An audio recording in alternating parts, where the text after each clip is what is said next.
नमस्कार, city centre show में आपका स्वागत है।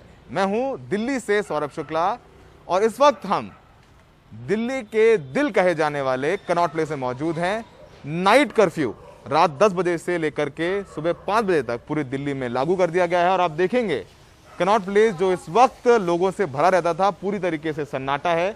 यहाँ पर तमाम जितने रेस्टोरेंट हैं वो पूरी तरीके से बंद कर दिए गए हैं और आपको यहाँ पर सारी दुकानें बंद नजर आएंगी। आप देखेंगे ये शटर बंद कर दिए गए हैं, ये बर्गर किंग का आउटलेट है बिल्कुल बंद कर दिया गया है और आसपास जो तमाम रेस्टोरेंट हैं, बार्स हैं, पब हैं वो पूरी तरीके से बंद कर दिए गए हैं और इस नाइट कर्फ्यू को काफ़ी सख्ती से लागू किया जाएगा। पिछले 24 घंटे में देश की राजधानी दिल्ली में 5000 से ज़्यादा कोरोना के मामले सामने आए हैं जो कि इस साल सबसे ज़्यादा हैं। और अहम बात यह है कि जिस तरीके से 24 घंटे की वैक्सीनेशन भी शुरू करवाई गई है दिल्ली सरकार के कहने पर, अब आप जाके सरकारी अस्पतालों में दिल्ली के किसी भी वक्त वैक्सीन ले सकते हैं। ये तमाम कोशिशें की जा रही हैं जिससे कोरोना के संकट से, इस नई वेव से निपटा जा सके। और इस नाइट कर्फ्यू पे आम लोगों का, रेस्टोरेंट चलाने वालों का, बार वालों का क्या कहना है, शरद शर्मा की ये रिपोर्ट देखिए। दिल्ली के बाजारों में लगातार भीड़, रोजाना 3 से 4 हजार कोरोना मामले और 5% की अहम लक्ष्मण रेखा के पार हुआ दिल्ली का पॉजिटिविटी रेट। नतीजा ये कि दिल्ली सरकार ने 30 अप्रैल तक नाइट कर्फ्यू लगाने का आदेश जारी कर दिया। इस आदेश के तहत दिल्ली में रात 10 बजे से लेकर सुबह 5 बजे तक कर्फ्यू रहेगा। दिल्ली के अंदर और बाहर ट्रैफिक के आने जाने पर कोई रोक टोक नहीं होगी। जरूरी सामान और सेवाओं की सप्लाई चलती रहेगी। राशन, किराना, फल, दूध, सब्जी के दुकानदारों को आवाजाही की इजाजत होगी, लेकिन केवल प्रशासन से मिले ई पास के जरिए। रात में कोरोना का टीका लगवाने के लिए भी ई पास लेना होगा। आम लोग और साधारण दुकानदार तो इस फैसले से सहमत दिखे। ठीक रहेगा सर, सही। जिस तरह केस फैल रहे हैं, हाँ। महाराष्ट्र में लॉकडाउन हो गया मेरे ख्याल से। अच्छा हो गया तो यहाँ पे भी ठीक है। 10 महाराष्ट्र में नाइट कर्फ्यू लगाया हुआ है। हाँ, तो यहाँ पे भी ठीक, कोई दिक्कत नहीं, क्योंकि ज्यादा बढ़ रहे हैं सर, यहाँ पे दिल्ली में भी बढ़ रहे हैं। जैसे कोरोना बढ़ रहा है, हाँ, उस तरह से देखा जाए तो ठीक ही है। जो भी गवर्नमेंट लेगी जायज फैसला ही लेगी। वैसे कोरोना बढ़ रहा तो जहाँ तक जितना है उचित बन सके दूरी बनाए रखें और मास्क जरूरी लगाएं। लेकिन जिनका देर रात तक कारोबार चलता है वो लोग परेशान हैं। दिल्ली का दिल कनॉट प्लेस, यहाँ 1000 से ज्यादा दुकानें हैं, जिनमें से करीब 200 छोटे बड़े रेस्टोरेंट हैं जो देर रात तक खुलते हैं। कनॉट प्लेस का 55 साल पुराना रेस्टोरेंट बार है 38 बैरेक्स।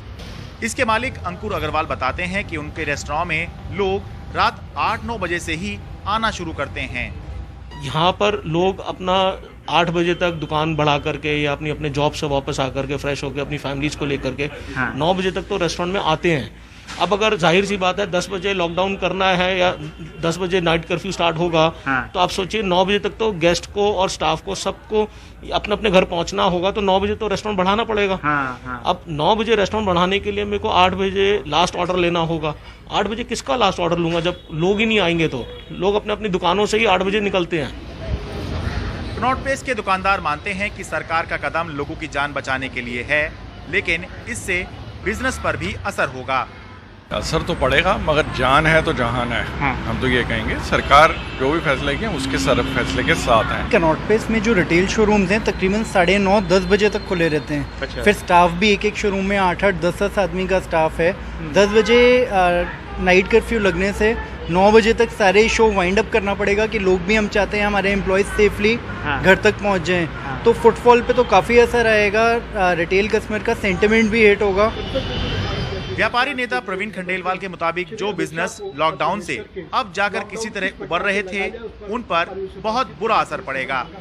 जहाँ तक केजरीवाल सरकार का सवाल है, तो नाइट कर्फ्यू से क्या हासिल होगा, क्या कोरोना रुकेगा, ये व्यापारियों के लिए बड़ा सवाल है।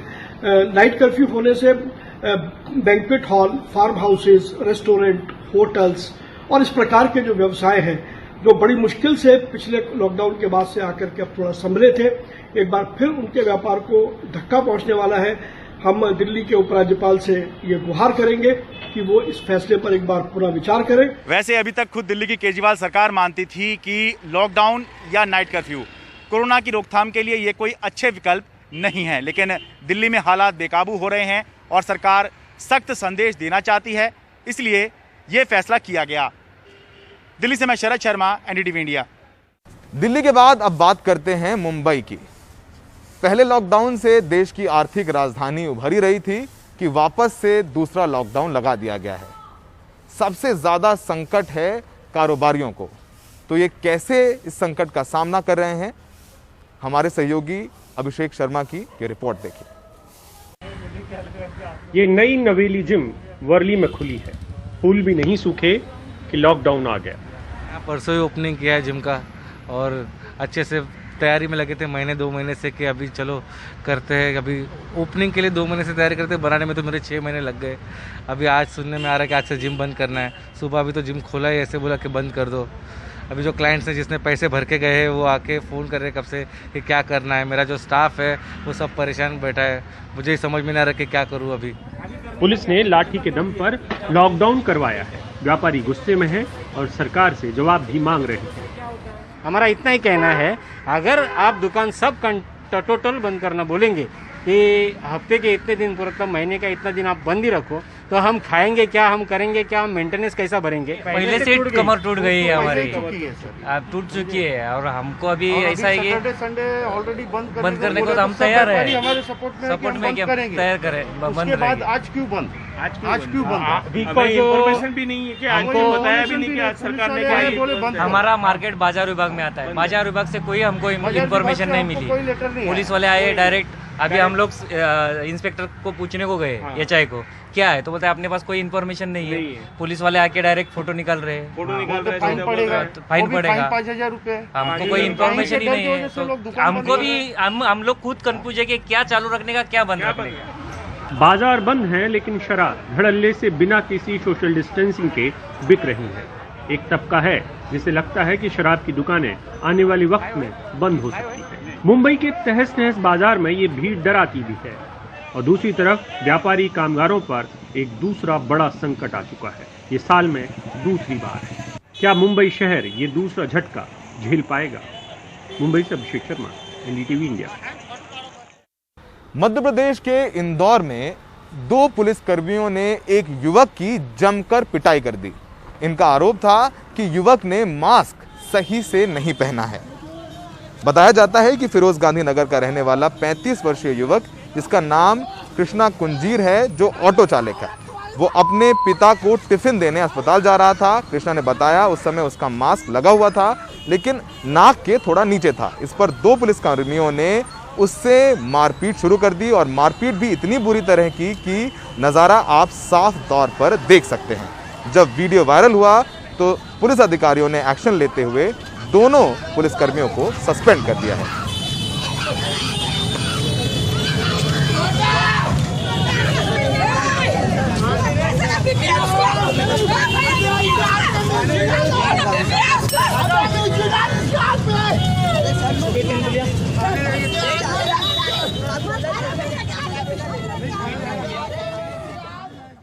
ब्रेक के बाद आपको दिखाएंगे कोरोना के इस दौर में बोर्ड की परीक्षाएं कैसे होंगी।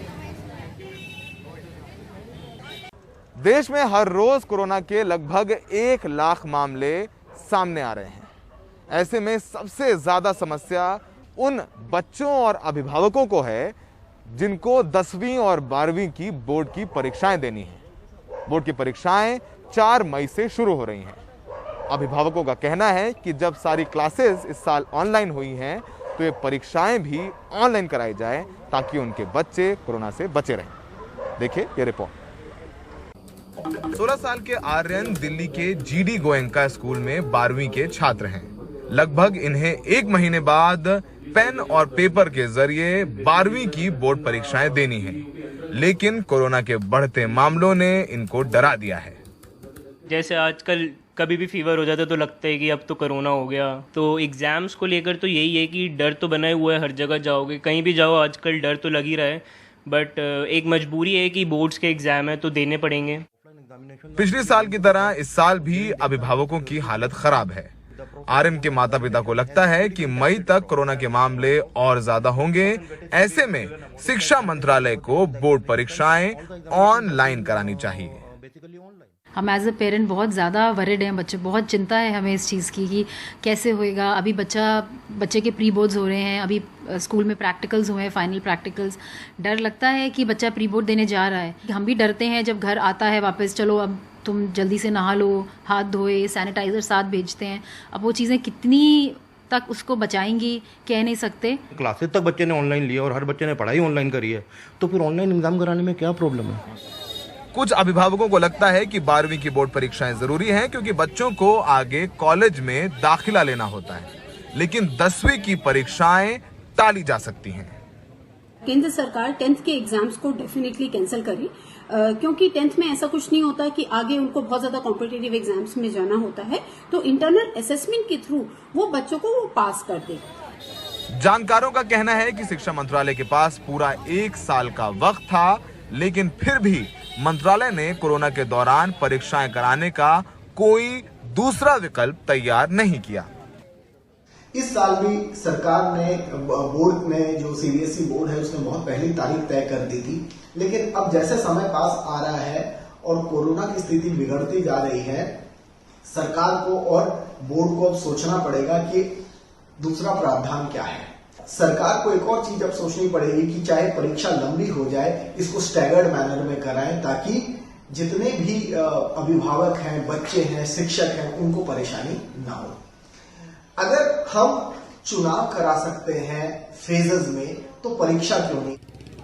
पिछले साल के लॉकडाउन के बाद मामला सुप्रीम कोर्ट तक गया था, जिसके बाद 29 विषयों की परीक्षाएं कराने की बजाय हो चुकी परीक्षाओं का औसत निकालकर 12वीं के छात्रों का मूल्यांकन किया गया था। सूत्रों के माने तो शिक्षा मंत्रालय पेन और पेपर विधि से ही परीक्षाएं कराएगा, जिसको लेकर के गाइडलाइंस जारी की जाएंगी। इस माहौल में जहां पर अपनी सेहत का भी ध्यान रखना है और बोर्ड के एग्जाम्स के लिए प्रिपेयर करना है, तो मानसिक तौर पे भी इस समय अभिभावक और बच्चे बहुत दबाव में हैं कि अगर बोर्ड एग्जाम देने हैं तो अपने आप को सुरक्षित भी रखना होगा और साथ साथ एग्जाम्स की तैयारी भी करनी होगी। तो फिलहाल एग्जाम्स हो रहे हैं और बच्चे उसके लिए तैयारी कर रहे हैं, भले वो थोड़े से डरे हुए हैं। एन रवि के साथ Saurabh Shukla, NDTV India. City centre show में आज के लिए इतना ही। देश दुनिया की तमाम खबरों के लिए बने रहिए एनडीटीवी इंडिया पर।